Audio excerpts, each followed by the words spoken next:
the message for this month is going to come from Galatians chapter 1, verse 10. And it reads, "Am I now trying to win the approval of human beings or of God? Or am I trying to people please? If I were still trying to please people, I would not be a servant of Christ." God gave me this message, and I was in a different place of just looking at where we serve and some of the things we do. Are we doing things to make sister so-and-so happy or brother so-and-so happy? Or are we doing this because God actually told us to do that? And we are trying to serve Christ and get Christ's approval. A lot of times that's what will happen. We'll do things because we want the pats on the back.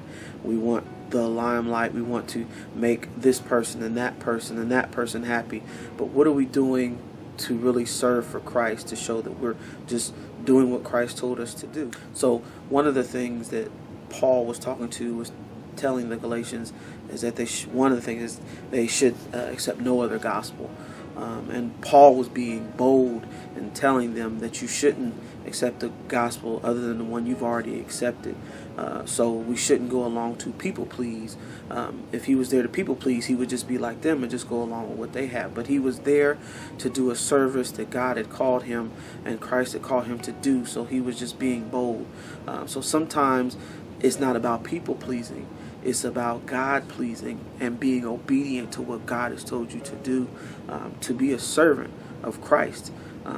And yeah, it sounds good sometimes, like I said, to get those pats on the back and because so-and-so asked me to, I'll do this. But is that something that God truly told you to do and be bold at and serve so that the right thing can be done, not just for people pleasing? I hope you're blessed by this message.